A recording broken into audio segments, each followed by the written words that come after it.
Welcome to my podcast, Shaping Your Journey. My name is Aldo Matza, percussionist, drummer, and artistic director of Kosa Music, inviting you to join in conversation with friends, artists, professionals, and experts in our music world.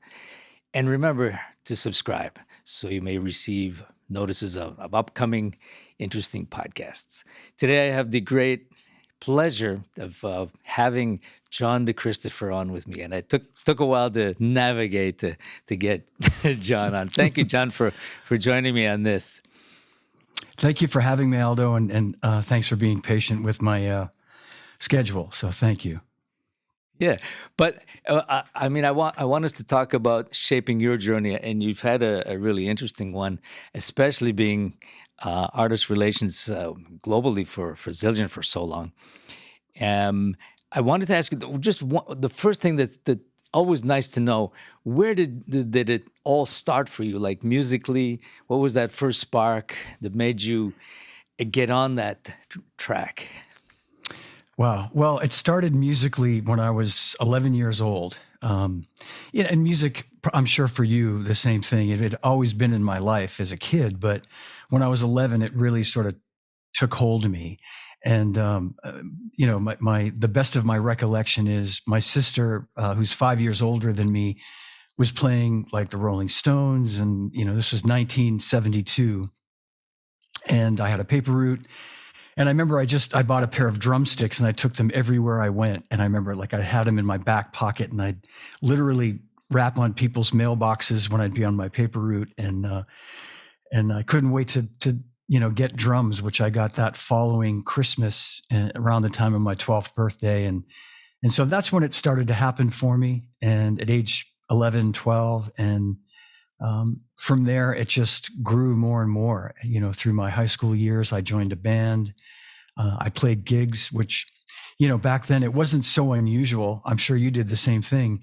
I think it's more unusual these days because there aren't the places to play that we had back then. But as a 13, 14, 15-year-old kid, I was out gigging on the weekends. And so I at that early part of my life, I saw my future and I wanted it to be something to do with drums, whether it was, ideally being a professional drummer, but something relating to music. So that's when it started. Yeah. Nice.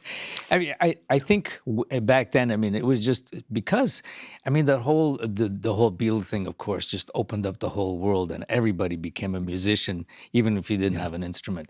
And then we all went on from there and just playing all the time, no matter, it was like 24/7 everywhere. It was like lava. It was beautiful. Yeah. And I was just going to say too, I know that the town that I grew up in, it was very common to have 4 or 5 kids in your neighborhood or a surrounding area that played instruments. So you could put a band, you talk about garage bands, but they really were, in abundance in those days. On my block, there were a bunch of kids, and then a couple of blocks away, there was another bunch of kids that played instruments and had a band. And so, yeah, it was like you say, it was pervasive. It was the Beatles that Beatle boom carried on for many years after that. Yeah. Absolutely. It was amazing. We used to practice with some friends on Friday nights in this place. We all used to gather and play. And then that morphed into my first band, which then morphed into a band that I was in and out of during my whole teenage years. And then by the end, before I left Ottawa to move to Montreal to go to university, the band got signed to Capricorn Records, and it was really happening. But I left. I had another mission. But I remember there was a guy nearby my house who had a Ludwig drum set, and his room was like in front of the house. So when the sun shone, you saw the Ludwig silver sparkle, like the Joe Morello model. 1965 classic, the classics. Remember those? Yes. And I had my eyes on them. And then one day, Harvey was selling his drums. I showed up at his house. Harvey, I want to buy your drums, but I didn't have the money. So I went to my my father and I said to him, he says, okay, as long as you stay in school and this and that, I'll give you half the money. because I want you to be part of this, which was brilliant of him. And I did. So I ran over, brought those, made trips back home. Yeah, I still have those drums, by the way. Oh, that's great. I was going to ask you that. That's so great. Oh, and what a great story. Your dad was so supportive, man. That's so key. Mine was too, you know. I was just going to say I was self-taught, and he took a big chance by buying me a drum set through the Sears catalog, and I had no inclination. I mean, I had a pair of sticks that I'd been, you know, rapping on, and I just made so much noise for the first 6 months. And both my parents were pretty patient with me, so. Yeah, that's almost a miracle when you think back. Like, if you're in the same shoes, would you put up with all of that noise? I mean, because drums are loud, right? And and they are. in our house, my father didn't put us in the basement.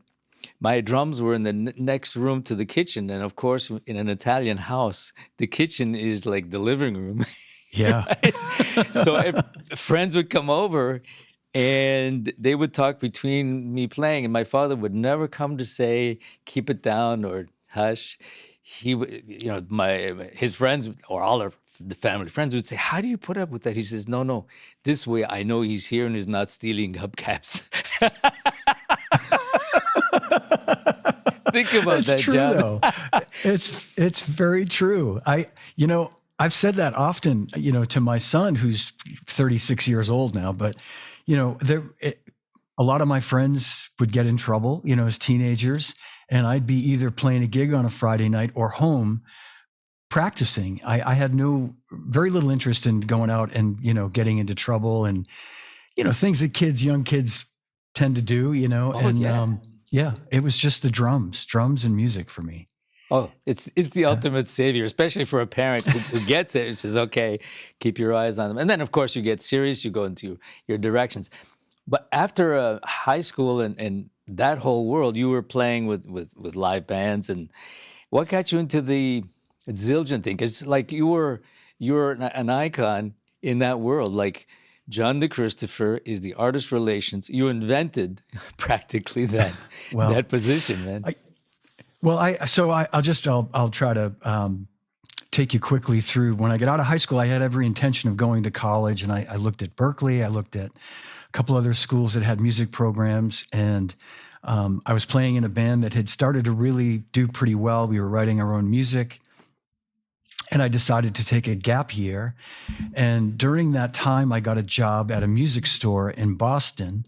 I grew up just outside of Boston, which is where I still live now, and I got a job at a music store called EU Wurlitzer, this would have been the late 70s. And this was the biggest music store in Boston at the time.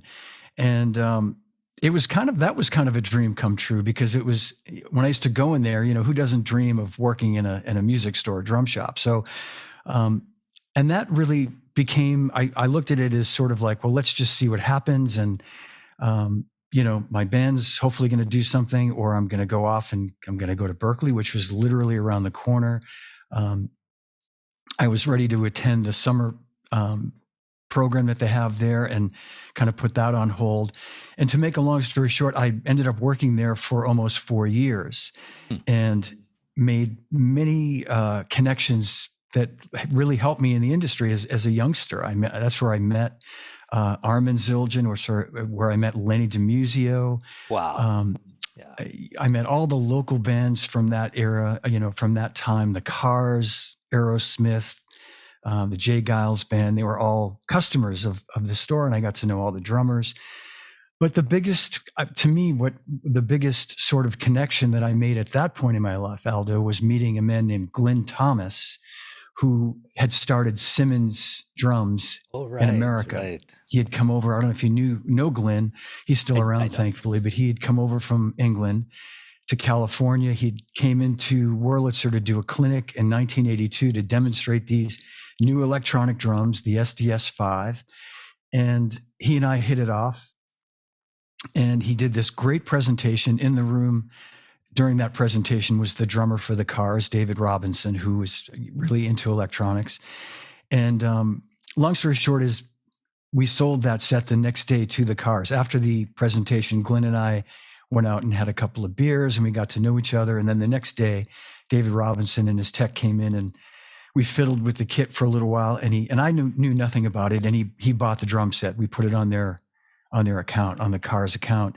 And this, what I'm getting at, this opened this relationship with Glenn and myself, where I ordered another set, and this music store, Wurlitzer, was the first store in Boston to carry them, and we were very successful with them. So fast forward a couple of years, when I was moving to LA, I called Glenn. I wanted to really kind of pursue my drumming at another level. I wanted to go out to, as we, move out to LA and Right. and join a famous band. Who doesn't want to do that at 24? So I called Glenn, and he said, in so many words, if you're coming out here, I'll have a job for you. You just get out here, call me when you get here, and I'll find something for you. And that was huge. So I went out there, and sure enough, he hired me. Like the day after or 2 days after I got there, I had a sort of informal interview and met a bunch of people, and I started working there. And so that was 1985, and that was the first job in the industry that was really the stepping stone to a year and a few months after working there. Don Lombardi from Drum Workshop, who I'd met a number of times at clinics in LA, got my phone number and called me at home one night and asked me if I'd be interested in interviewing for a job for DW Drums, which they wanted to. This would have been the fall of 1986. And Don said, I want to really get serious about DW Drums and introduce them at the January NAMM show in 87. And, I'm looking for someone. So he hired me, and I worked there for a couple of years. And then Zildjian approached me in 1989, which is where you and I met, when I was working for Zildjian. So. Wow. And yeah, it was beautiful. And like I always say this, I don't believe in coincidences. I mean, you basically have your eye on the ball, but what happens in the end really is you always end up where you should be anyway, because of your personality, because of what your real interests are.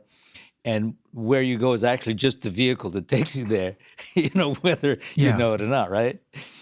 And then you were with Zildjian for so many years, kind of developing the, in my book, you were like the gentleman behind the cymbals. You know what I mean? Thank you. Always making sure things were from that side, from the artist's point of view, and representing the company from the point of view of diplomacy. You were like a diplomat in my book. Thank you. It's I tried strange to say, perhaps. I have to give a lot of credit to, of course, Lenny DiMuzio, who, and Armin Zildjian. Armin was the man that hired me. And, I'd met Lenny when I worked at Wurlitzer, going all the way back to 1980. So we were friends, and I'd see him at trade shows during those years that I worked for Simmons and DW. And then when I went to work for Zildjian, I didn't report to him, but we worked together very closely, and I learned a lot just being around him. And he was, he was, without even realizing it, just being with him at a dinner with Steve Gadd gave me credibility. It was like, okay, this is this new guy that's been hired at Zildjian, and and I just learned to keep my mouth shut in those early days, and just you're in a meeting with a bunch of these legendary drummers, and I didn't know them, they didn't know me, and I think, and when people ask me, what advice can you give me, the first thing I say is just read the room, just know when it's probably a good idea not to say anything.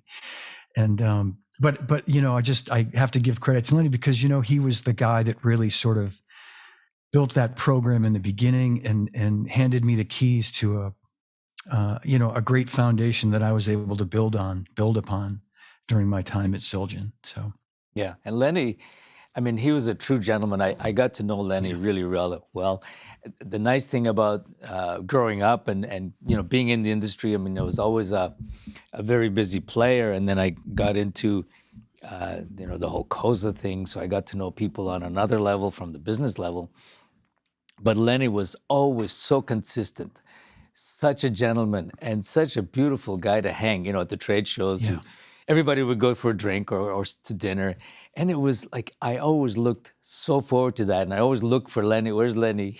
And this, yeah. Yeah, I know. You know, he really was a gentleman, as was Armin Zildjian, and I think that that's a great description, Aldo, and that you know, they were from that era of just being very classy. I mean, they had a lot of fun. Everybody knows their reputation.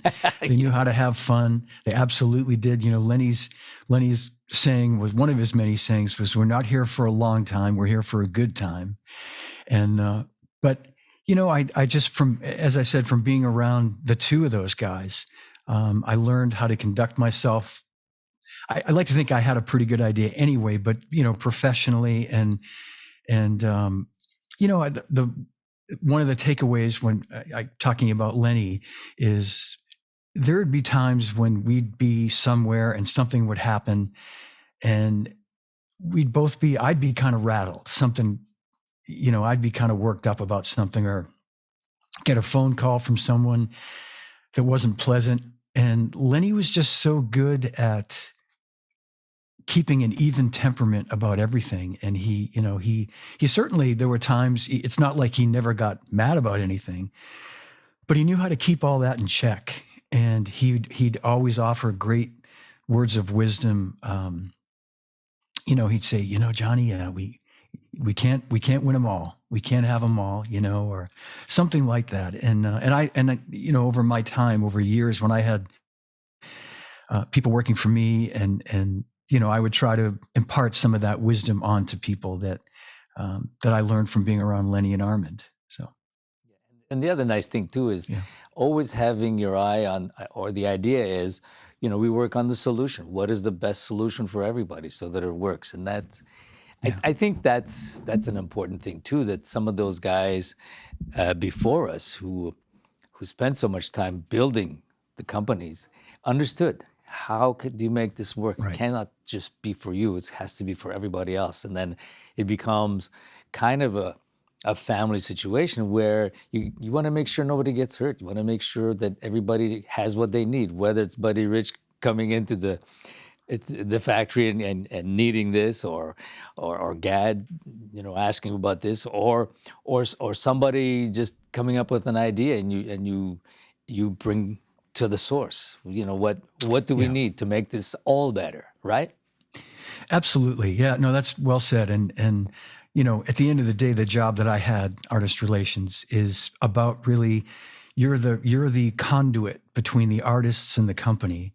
And you have to wear a few different hats. So, you know, you have to be supportive of the artist. You have to be able to kind of uh, you know, go to bat for them from time to time, and maybe push back against the company that you work for. You know, there might be you might have got. I'm trying to give you an example, but sometimes I'd go to bat for an artist and I'd say, "Can we do this?" And the answer might be no. And then you have to kind of advocate and say, "This is why we need to do this." And then there are other times when you know, you need to go back and tell someone, you know, make that difficult decision or have that difficult conversation and say, "I'm sorry, we're not able to do this at this time because of this." And you know, you probably have an idea of what I'm talking about when it Oh comes to yes. things like signature products and or just an invention or an idea that someone wants to um, you know, have it become an actual product in the catalog where it sometimes isn't feasible. So there's difficult conversations you have to have with someone. You don't ever want to upset someone to the point where they say, "Well, I'm going to go to another company with this." You know, you want to keep everybody happy, and um, diplomacy, as you say, Yeah, is yeah. very key. So And also having, I mean, we're dealing with some great people. I mean, you spoke of Steve Gadd earlier. I got to know him really well when I was at university because I used to go to New York monthly and study with different people. And my whole idea was to eventually move to New York because I was beginning to do studio work. I wanted to be a studio musician. And so I started meeting a lot of people, including Gad. And Gad used to take me around in his little Honda Civic from studio to studio, meet me at this studio. So I would be a fly on the wall watching him work. I learned so much from him. As a, Yeah. and I mean, he was amazing. And then now I'm going to fast forward to something you did with Gad in Milan, that pizza thing. Remember the Yes. Do you pizza remember box? that? Yes. Yeah. Of course. It's funny because when I saw that, I mean, people who are watching this may not have seen it, but it's the idea was, well, do you want to explain that? Sure. The, Yeah. Well, I wasn't physically there, but I will take credit for giving the guys the idea of doing it.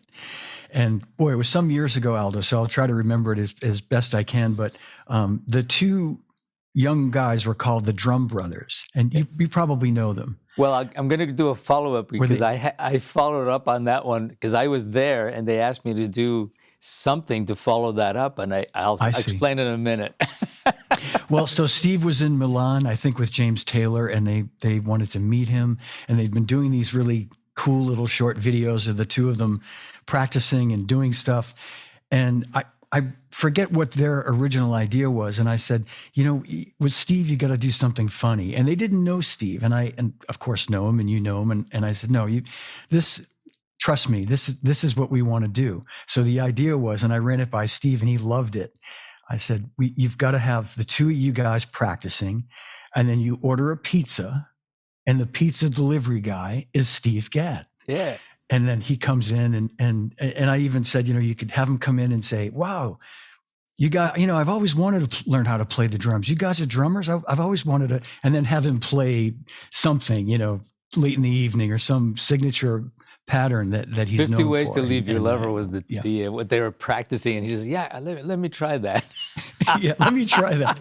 And the funniest part is when you hear the knock on the door, and they open the door, and there's Steve, and he's singing pizza guy, and he's got the pizza, and anyway, Steve is just like at another level of humanity, and just as a person, he's just unbelievable.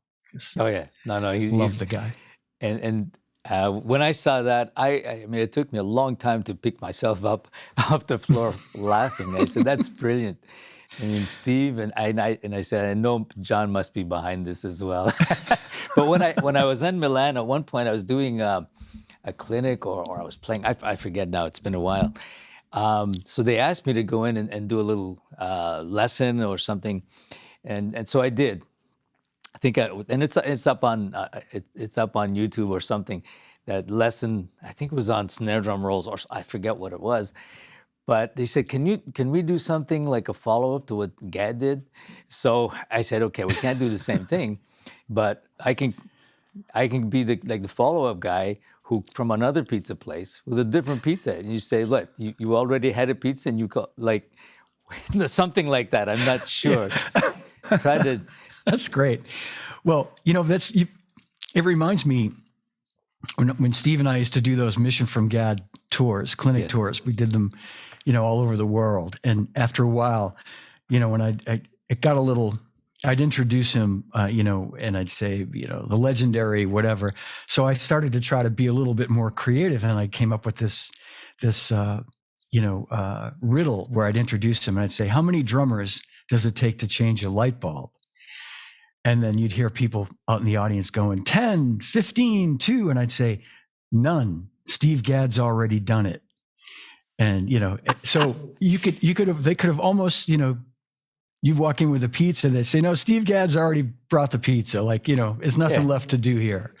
But anyway, there was. No, beautiful. Yeah. That's that's fantastic. I mean, it's amazing, like dealing with all of these people, and of course we're all human beings, and I learned so much from like everybody. I would be like watching people in the studios. I'd have lessons with Bernard Purdy like in the studio before his session.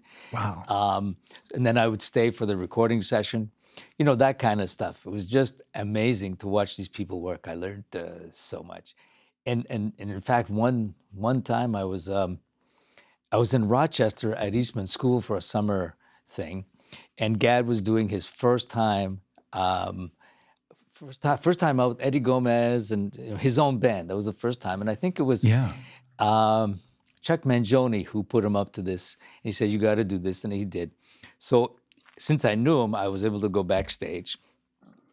And you know, Gad at that time was like God. Like he came from outer space. He saved the world in music because it was all dance music, and like his sound, his whole approach, and we had to figure out what he was doing. And I happened to have seen what he was doing, and I was trying to figure out, even seeing it, it's impossible, you know.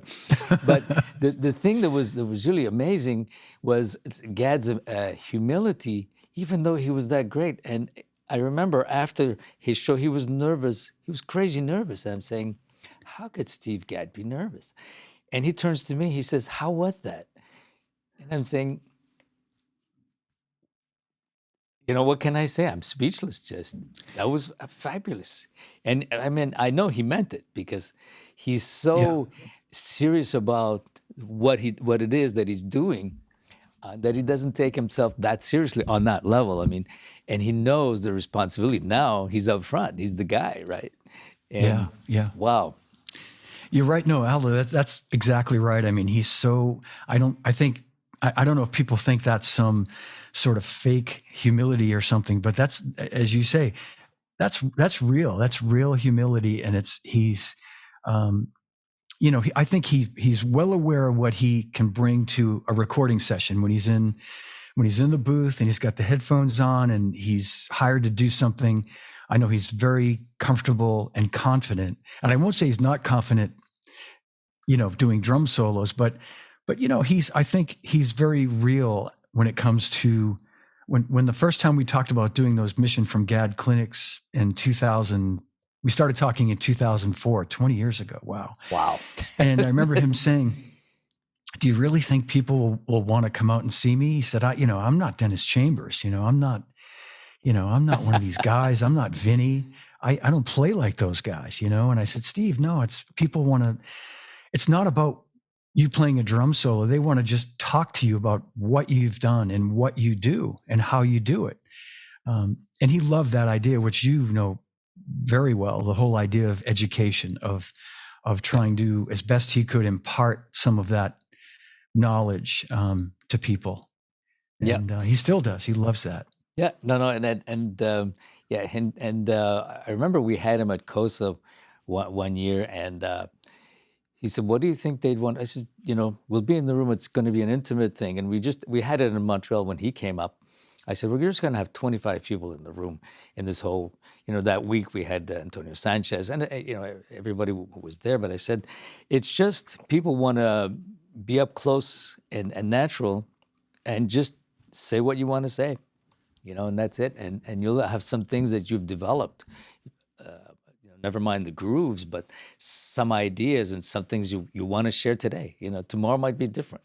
So he was comfortable with that. And of course, he can talk forever about all of those things, Yeah. I remember he had a great time there. Yeah. And the other thing that I'm curious about, some of the other personalities that, you've had to deal with. You had the pleasure of dealing with people like Charlie Watts, people, all of these great musicians on the other level, not as the other musician, but the person in the company dealing with those instruments, cymbals, for example. Well, Charlie, it's no secret that Charlie's a big hero of mine. And, you can see he's watching closely behind me back there too. I saw that. Yes. But he was the drummer that I listened to most when I started playing, him and Ringo and John Bonham and those guys. But, Charlie is and was my favorite going all the way back. So meeting him when I did, many years later. So I met him in 1997. Finally, for the first time. I'd met Ringo a couple of years before that. And I'll just quickly tell you the story if you want to hear how it all worked out. And that year, they'd recorded the album Bridges to Babylon. And they'd recorded it earlier in 1997 in Los Angeles.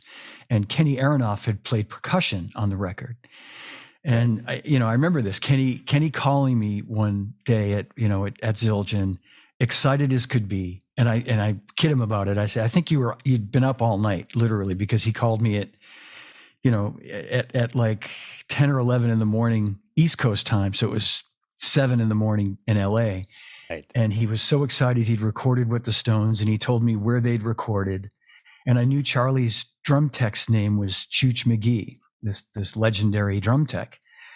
And so I just thought, I'm gonna leave a message at this studio where I know they're recording for Chooch, and tell him who I am, and that I'd love to, if there's anything Charlie needs. We had just found these vintage cymbals from the 1940s. I'd given a set to Ringo 2 years before in 1995, so I left this message for Chooch, and he called me back later that day, and we had this great conversation. And I said, so we've got these cymbals, they're brand new.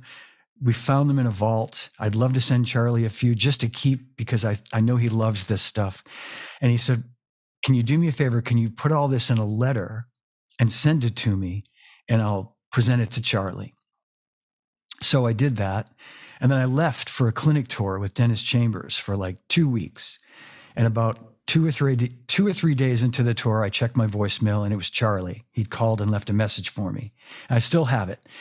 And he said, I'd love to check out these cymbals, and thank you very much. I'll be in touch. And so I got the cymbals to him. He used them for the record, some of them. And a few months later, when they were on tour, he invited me to the show in New Jersey. I went down and met him for the first time. And I really thought, Aldo, I thought that was going to be like a one-off. He thanked me for the cymbals in person. He was very kind.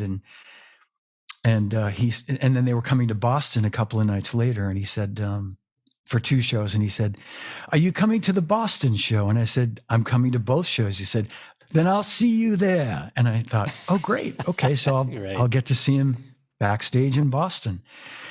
And then I saw him a little bit later before they went on, and I said to him, Charlie, there's a friend of mine playing at this jazz club in Cambridge, in Harvard Square, on the Sunday night before you play in Boston. It's Joshua Redman, and the drummer's name is Brian Blade. Wow. And he said, I've heard of Joshua Redman. He's a tenor player, right? And I said, yes, he's really great. And the bass player's Christian McBride. And he said, oh, I'd like to see this. How do I do it? I said, well, and it was sold out. The show had long sold out. I called the club manager. I got a call from Chooch the next day when I was back home, and he said, can Charlie and I come tomorrow night to the jazz show? And I said, I called the manager at the hotel. I said, it's Charlie Watts. Please don't tell the world, but I've got to come find 2 other tickets. He said, don't worry, I got you covered. So I met them at the front door. They took us in through this back way into the club. We had this seat right in front of Brian's drums. I told Brian ahead of time, and he was very excited. And Nice. We're just sitting there, and Charlie's next to me, and he's looking at me, and he's looking at Brian. He's going, this is fantastic, and it was great. So that was like I think a moment where I felt like, geez, I feel like I've known this guy forever, first of all. And I kind of did, because I'd been listening to him for so long, but we became friends. I mean, he would call me, and that was 1997. So for 25 more years, practically, there was never a time when he came through town that I didn't see him, or I'd see him in London and have lunch and coffee. He was a very special friend and hero. So. I mean, both he and Ringo, I grew up, that night with Ed Sullivan, the story. And when I had these conversations with Greg Bisonet, and all the guys were there listening in their parts of the world that night, the morning after, the world had changed.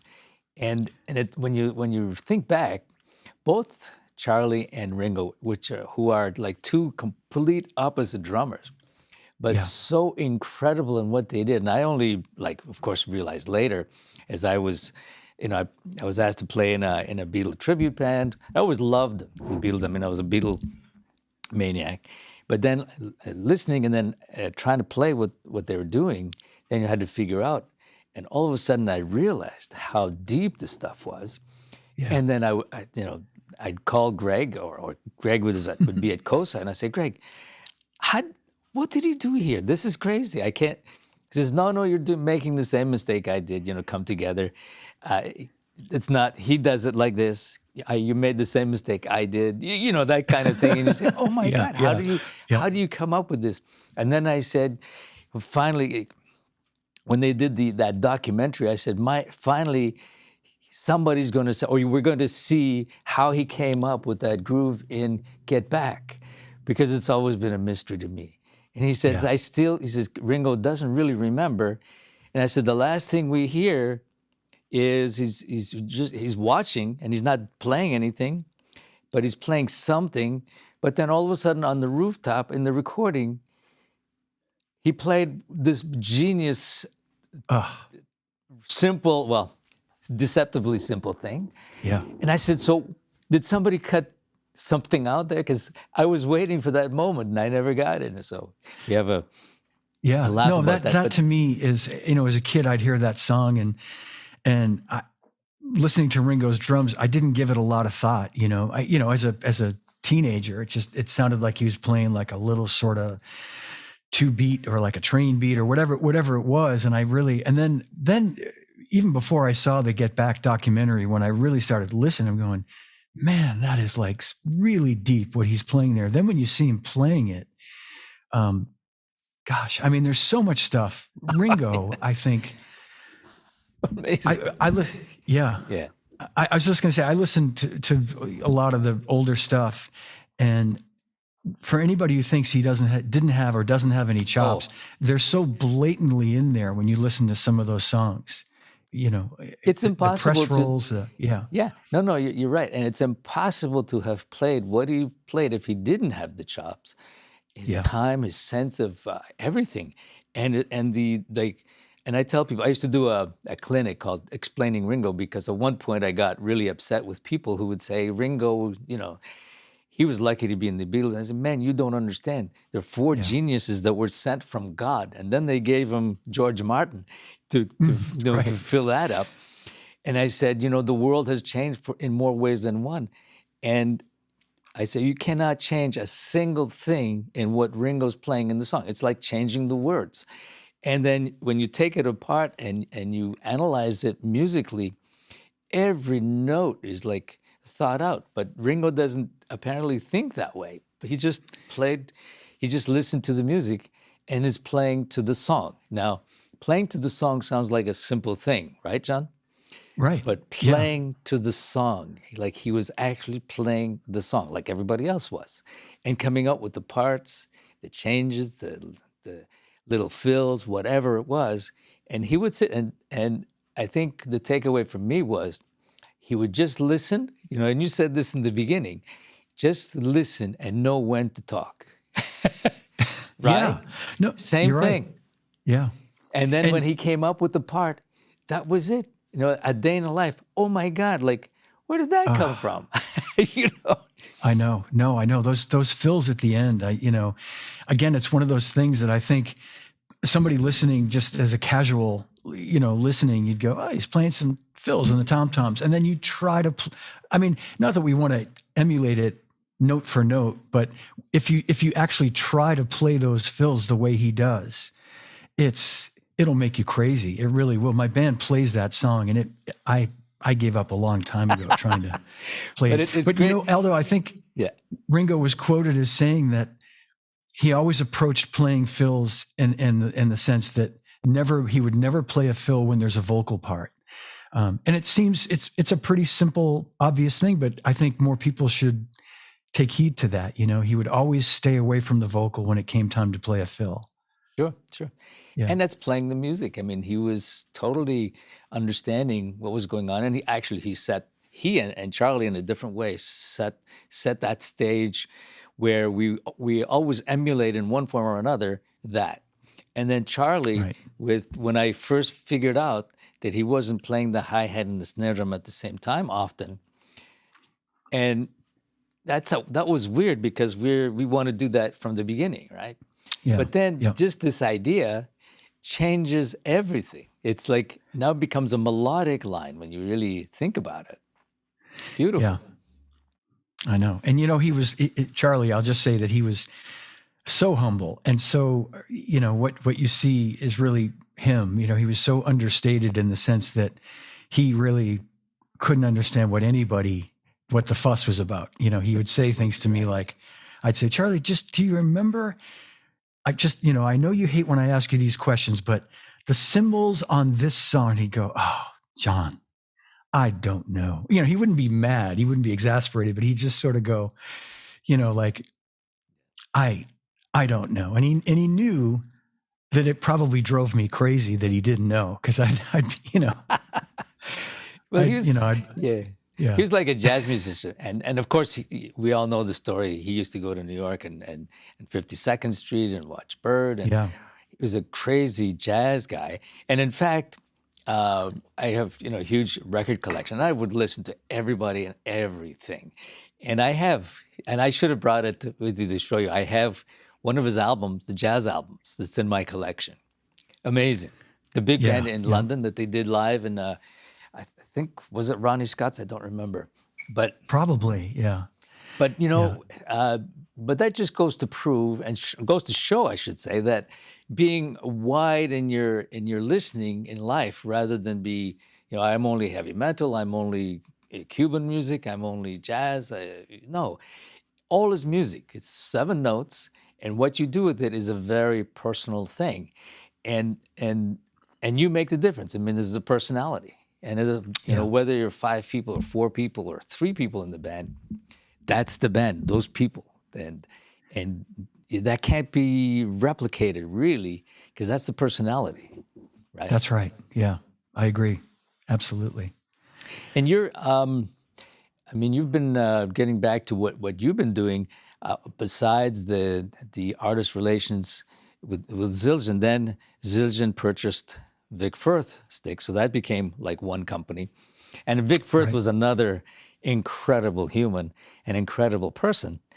And I mean, this is a great thing, because I knew Vic, and he had an association with Louis Charbonneau in Montreal, who was Yes. the timpanist of the Montreal Symphony. And it's funny, because when I first started studying in Montreal at McGill, Louis Charbonneau was he was like the Vic Firth, and he actually used to sub for Vic Firth, and they used to be good friends.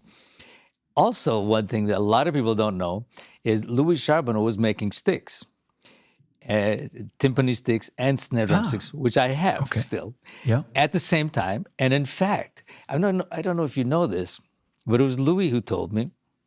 He says, yes, Vic started making sticks. They were making them at around the same time, but the original Vic Firth sticks were actually made in Montreal, where Louis Charbonneau showed Vic who he was using. So his original ones were made here, and then of course the rest is history. But he went on to other things, and Louis stopped that. He just wanted to concentrate on the music. He was not an entrepreneur in that regard. And Yeah. Vic Wow. took off with it. Isn't that funny? That is, yeah. I had never heard that, and I know of Louis' name, of course, and the story I get goes back probably not quite that far to when Vic was giving students at the conservatory these sticks that he was making, and everybody was wanting more, so they were making them and selling them out of their basement. Kelly and my wife Kelly and her mom and her sister were all packaging them and putting the orders together. Nice. And then that music store I mentioned, E.U. Wurlitzer, I met Vic when I worked there, and I knew him as the legendary Boston Symphony Orchestra timpanist, and he would come in, and I'd call his house and leave a message on his answering machine and order a dozen pair of SD1 Generals and a dozen pair of, in those days, just the maple sticks, just the orchestral type sticks, and the mallets. And he would deliver them on his way to Symphony Hall, on his way to a gig, in his tuxedo. And we joke about that, and he and I used to joke about it. And he wouldn't leave until we gave him a check, because that store, which is no longer around, was kind of notorious for not paying their bills right away. And Vic was a small business working out of his house. And if it was $100 invoice, he wanted the check when he delivered the sticks. So I'd have to go to the office and they'd say, just tell him to leave the bill and we'll put it in the mail later today. And I'd say, he's not giving us these sticks until he gets a check. So, it was just, and he would always in the end, of course, get his way because he was Vic. But Nice. anyway, it's a great story to see how he built that company, the whole family really, and to, see, and now where it is today is, I believe, the number one stick company. Sure. And Yeah. done great things. I mean, from the educational to, and Vic was always behind it. And it's so nice to have somebody, he was a player. He didn't really need that, but he had to get it out of his system, this thing. And also his care about what things looked like, what things sounded like, the Yeah. quality. And it was always, every time he and I would have conversations, he would go on and on, which was beautiful, educating me on why they did certain things and how. And it was just wonderful to listen to from a player's point of view, because he's not just manufacturing them, he's playing. So Right. he knows, he Exactly. knows Yeah. our problem, right?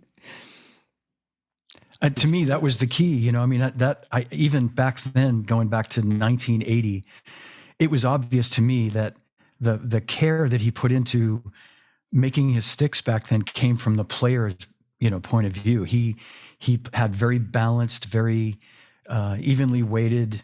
He did the pitch pairing way before anybody else, and it was a really well thought out way of making a product, for a drummer or percussionist.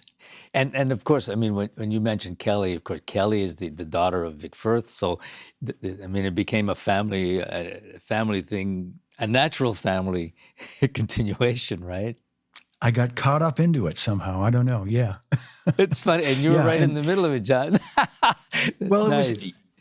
it was, yeah. I mean, Kelly and I, met a long time ago when I was working at Zildjian, and we didn't start dating till, many years later, but we were always very friendly. And I'd known Vic going back to, like I said, like literally 1980. So, but I worked for a competitor, so it was a little bit weird. I mean, Zildjian was a competitor as a drumstick company. So there was that little bit of, but eventually we worked around that. And then, as you said, in 2010, Zildjian bought Vic Firth, and now they're all one company. And I'm not there anymore, obviously, but it's all working out fine. So Beautiful. I was just thinking about another Vic Firth little phenomenon. One day, Yolande, my wife, bought this what was it? Oh. Pepper Peppermill? thing. Remember the peppermill? And I can't find it. I lost it, and I'm desperately trying to find one like that because it was amazing. I'm using this thing. I said, "Wow! Finally, a pepper thing that works. This is amazing." Yeah.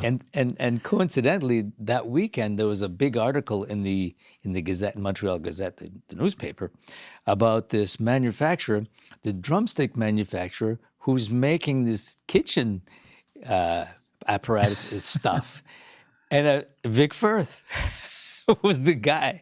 I know. And I was in just shock. So I called him. I says, Vic, like, what else? When do you sleep? I said, not just that. And I forget how all that came about. I remember I've heard the story, of course, but I think, I guess when he took over that factory, they had been making those. You probably know better than me. And they just continued to make them under the Vic Firth name. And I think eventually, when Zildjian bought the company, they sold off the gourmet side of it or something. But they were definitely a thing for a while. When we got married, Kelly and I, we gave out the peppermills as wedding favors. We had these nice, each table got a bunch of peppermills and salt shakers. Well, if you ever find one of those loose somewhere, I'll pay for it. I'll pick it up myself. I really miss that one.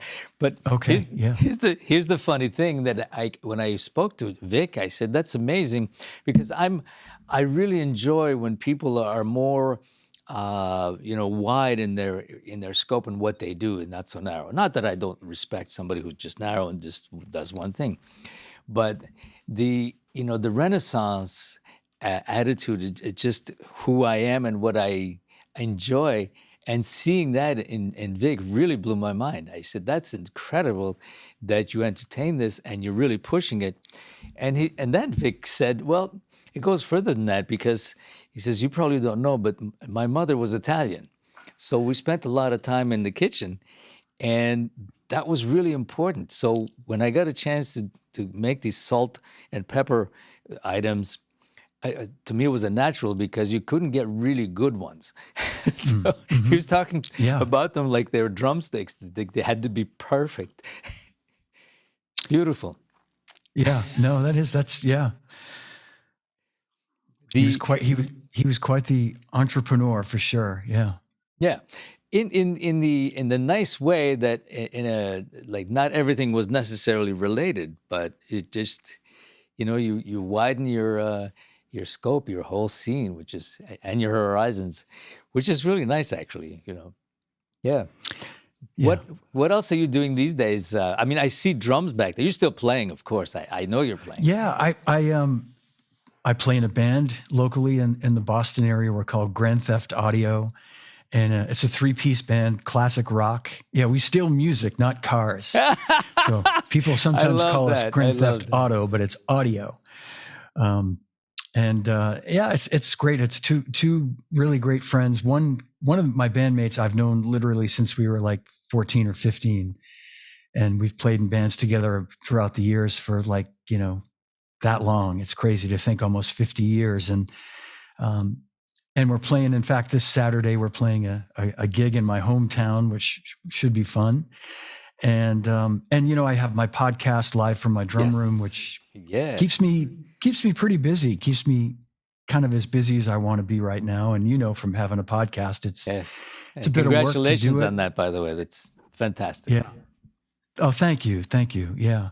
I just, in fact, had Steve, we talked about his new book, Gad, A Life in Time, which I'm sure you're familiar with. Yes. Through Hudson Music. And I had Steve Gad and Rob Wallace and Joe Bergamini, and we talked about the book. And, what we were talking about earlier, just, we talked about a lot of those things that we talked about and what makes him so special. But anyway, yeah, so I've got a pretty full life right now, I think. And I mean that in the best possible way, between music and doing my podcast, and we have grandkids that we try to see every weekend. And grandkids. So, wow, you don't look that old, John. I started young, but I am that old. So, but you know what? But one thing is really nice to see. I mean, I see all those drums back there, and you are playing, and it's nice to see people continue to do what they love to do, because if you don't, you're really doing yourself and others a great disservice, right? Yeah, I agree. I stopped, Aldo, not all those years, many of the years that I worked at Zildjian, I really just stopped playing. I just didn't have time to do it with traveling and just everything else. And when I left Zildjian in 2013, I started playing a little bit just sort of on my own. And then I got a call from the guys in my band needing a drummer. And like you said earlier, I was kind of nervous. I hadn't played a gig at that point in like an actual gig in like 20 years. Wow. And it was all simple classic rock stuff, that Beatles, Stones, songs that I knew, but I wanted it to be good, and I wanted to do a good job, and I thought it would just be like a one-off kind of thing, and it turned out to be, I think I had a great time. They enjoyed it. I joined the band after that. This now going on 10 years, and wow. And I've really tried to, as funny as it may sound, playing those, we're not playing Chick Corea music, obviously, but I really try to put my best into it. I really try to, work out the parts and have it feel good for the band. To keep talking about Steve, during that time when I started really practicing, and he'd call me almost every day and want to know my progress and like, what did you work on today? And he'd say things to me like very encouraging, like, listen, don't try to get whatever chops you think you had before. they're not going to come back in a couple of days of playing. Like, just work on your feel. He'd say, play things slow, put on a metronome, a click track or something, and just try to make it feel nice and smooth, which is very obvious, but I was trying to force it. I was trying to make everything, trying to get a fast single stroke and double stroke roll, in one day. And Right. right, you know what I mean? I wanted to play like you after not playing for 20 years. I wanted to just sound great overnight. And I realized, you got to put the work in it. And Vic said the same thing. He'd say, take out the stick control book, and just work on that. Don't even get behind the drums. He'd say, just get a pad and work on that. And I did do that at times. And it's like anything. Once your hands start to come together, a lot of those other things, components, start to fit. Your feel and your evenness and your timing all kind of come together. So I'm still working on it, though. No, and it's great that you're doing that. I'm really, really happy to see, because I look around and some people I know who decided, okay, now I'm retiring, and they just stop. And I say, look at people like Ringo Starr. Yeah. I mean, the Rolling Stones are still out there. I mean, if Charlie was around, he'd still be on the road. Yeah. At 100 years old. Paul McCartney. I mean, these are our beacons who are showing us the way, and I'm so happy that they're still doing it, because we're still the kids, right?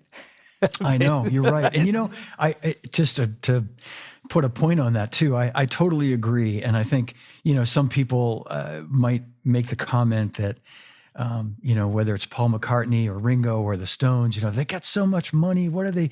But it's not with those, with those guys, they truly love it. They really, you and I are fortunate to know Greg Bissonette really well. And we know that, Ringo personally is not in this for the money. He gives all his money to charity. He just loves to play, and he takes great care of his band and really enjoys it. And to me, that's what it's all about. When you have to really enjoy it, first of all. Same with Steve. He loves to play. Yeah. Can you imagine you just stop? I cannot. Just stopping to play. Yeah. I mean, that's ludicrous. I mean, all that time and all that you've worked on, that you now have, it should be also for personal growth, for personal sharing with people. You're a whole other level that you're communicating with. And it's nice to see. I mean, of course, the money. I mean, they don't need the money, but just the fact that they're doing it, they're actually getting out there, because it's they have to get up in the morning, pack up, and get to the to the airplane, right? Exactly. It's not that easy. To your point, I had stopped for all those years, and I kind of convinced myself that I didn't really miss it. There would be times when I'd sit down, sit in somewhere and play, and I'd go, oh, this is fun, but I was so busy and I had this other life that I felt like every sort of minute of my time is taken between my job and my family and everything else. So when I all of a sudden had this free time and started playing again, exactly what you said, I thought, I can never stop doing this. How was I able to stop doing it, first of all? And now that I've started again, I can't ever imagine stopping. I can't. Sure. No, and so much joy. Yeah, and you've been in it on both sides, like the player, gone through the whole industry from the inside, being with everybody else, and then getting out and then continuing that. That's beautiful. I remember many times I would write to Bill Bruford, trying to get him to join us at COSA on the faculty, because everybody else we were able to have pretty much. But Bill, write back and say, no, Aldo, I love what you do, and I respect all that your inspiration that you're creating and this putting these people together and doing all of that. But I stopped playing a long time ago. I did my PhD, and I'll just watch it from here. And I could never, I mean, I respected that, but I always feared, how could somebody of that level just stop, not just at where you think you've made your mark and now you can leave, but you're right in the middle of it, and so I had him on my podcast, and I had to, of course, ask that question. And for those who decide that they're going to stop and have a really good reason for it, then you have to respect it. And that Yeah. was a difficult one for me. But you have to respect that somebody stops for other reasons other than fear or you don't like it anymore. No, you love it, but you have this other consumption in your head that you really need to take care of, and that makes sense because that's the other thing as Hmm. players. When you get to a level, especially to a level of that he had with Yes and King Crimson and all of that, how do you stop when you're right on top and you're touring the world, you're doing exactly what you love to do, and then you stop? So it's interesting to look back and say, okay, why would somebody stop? And then if you feel good about it and you can justify it for the right reasons, then it all makes sense. But Yeah. those of Yeah. us who have this thirst should just keep going and not stop, Yeah. right? Amen. I agree. Yeah. And And and what would you, having gone through that journey that you have gone through, and of course you're not finished, but it's a very interesting journey because it was like Boston and the Zildjian factory was pretty central. Aside from the people in Chicago, everything else was pretty central to the whole community and the industry. All the players were going through that. You're seeing that. And what would you tell somebody today from what you and I have seen it from different sides? What would you tell somebody today to what to expect and how to prepare for it? boy, Hard question.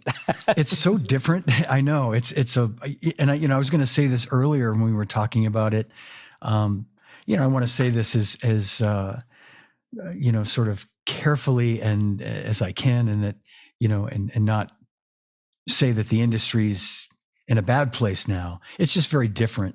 And I was lucky to come up at a time when it was, I guess, for lack of a better word, more robust. And at a time when the job that I had, artist relations, really made an impact on the business in a very meaningful and significant way. With signing artists and the things that we did and the way we tied the artists to the marketing and the promotions and so many different ways. And so there's that. I mean, it was a different time, and in those days at Zildjian, I had a lot of I had a lot of weight. I had a pretty fair amount of clout in terms of being able to say we should.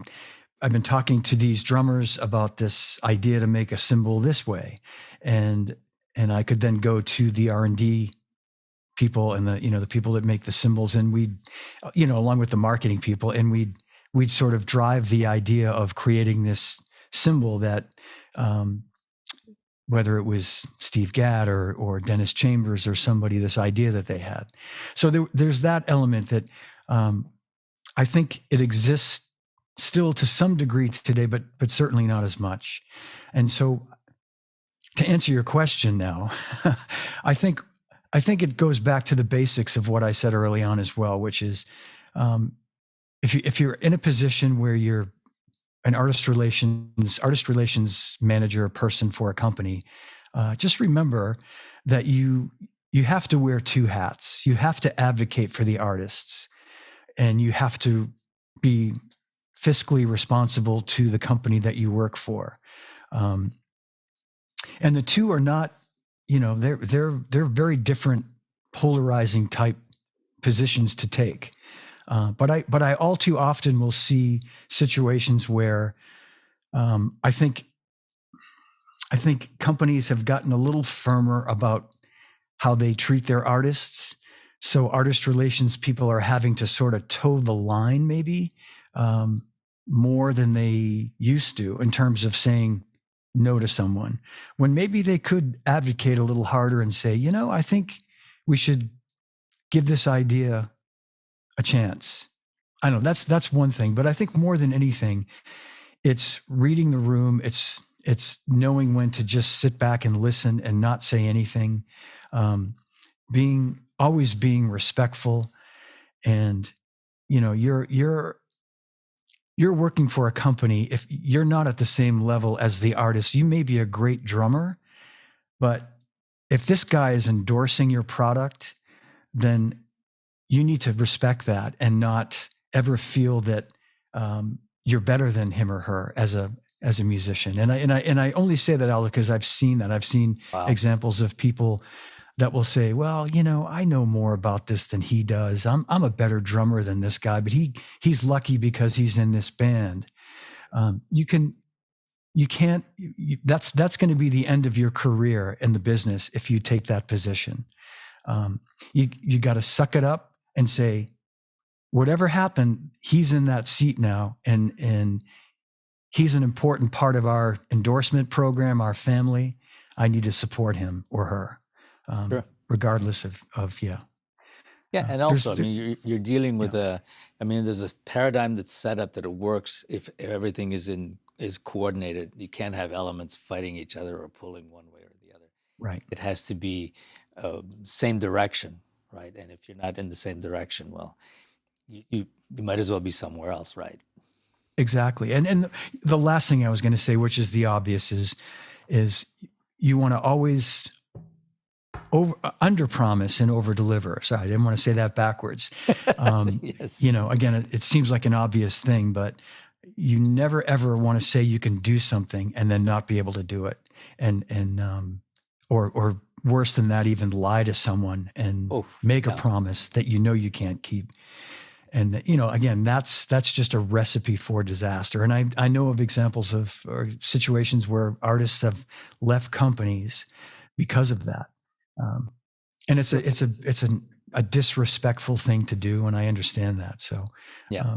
And it's also yeah, no, and you're right. And it's also about building and maintaining relationships respectfully, yeah, as you say. And it's yeah, about relationships. I mean, things have to work, and people have to be happy and have to respect what's going on and what it is. It has to exactly. work for everybody, right? Right. And the respect part of it is, as I said early on, I like to think I sort of instinctively knew that anyway, but I certainly learned that from being around Armin and Lenny and the respect that they showed everyone equally. You could be, Elvin Jones, or you could be somebody that you've never heard of, in a local club band, but they would get the equal amount of respect and Yeah. and really mean it. Yeah. So And it's important. And I think just thinking back of going to those events like NAM or PIS or any of the drum shows or festivals or anything, and you always those guys who invented it, the Armin, the like Lenny and everybody, all of those people who we looked up to would always respect each other and always made sure that everybody was okay in the end because we're all in this yeah, together. It's about music and relationships, right? And I really exactly. miss those days of those guys. That was fun. That was so much fun. Absolutely. Yeah, I'm glad we were there for that period. Oh yes, you should write a book, John, about all of that. I'm serious. Think about that. Well, I have, I it would involve a lot of hard work, and I don't know that I'm ready to do that right now. I'm not Well, afraid to admit it. No, but I've thought of it. I have thought of it. oh, Yeah. good. Okay, Thank you. but don't let that one slip away because I think it would be really interesting. Sometimes we don't think it's interesting because you're so involved with other people who are so interesting to you, but you do have a story. I mean, someone turned to me once and said, "When are you writing your book?" Because I wrote a book on Cuban rhythms for percussion and drum set. I have a few others that are sitting there, and then I thought that's an idea, and I thought that would be, man, it's going to take me 5-10 years to write that, but I started. Oh, good. That's great. Yes, I think it's important just to leave, whatever legacy you leave behind on what we've done and what we've said, and I have inventions that I mean, it's like one invention is actually coming out is being soon at the NAMM show, a music stand for mallet instruments that just Oh, hangs great. on the frame, which I patented and licensed it to Manhasset. And there are many other problems that I solved for my own playing. Like Gad came out with that ring on the snare remember way back, Hmm. and Yeah. all of those ideas, and all of our ideas should get out there in one form or another. So I had, a bunch of them, and I finally started getting them one at a time. So I said, I have to get all of that out, whether it's a legacy or not. At least it's out of my system. So, That's and great. let other people enjoy it and take advantage of it, because I solved certain problems or issues or technical things that you had to deal with.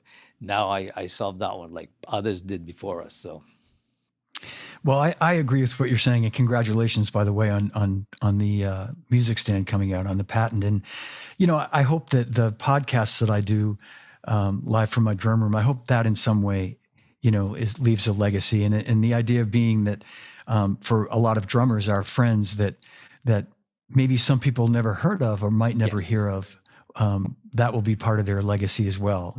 That yeah. will And what you're go what you're on. doing is important, because people get to listen in on those conversations, and sometimes it's just hearing a word or hearing a comment that could be the right thing to inspire somebody. That's all it takes.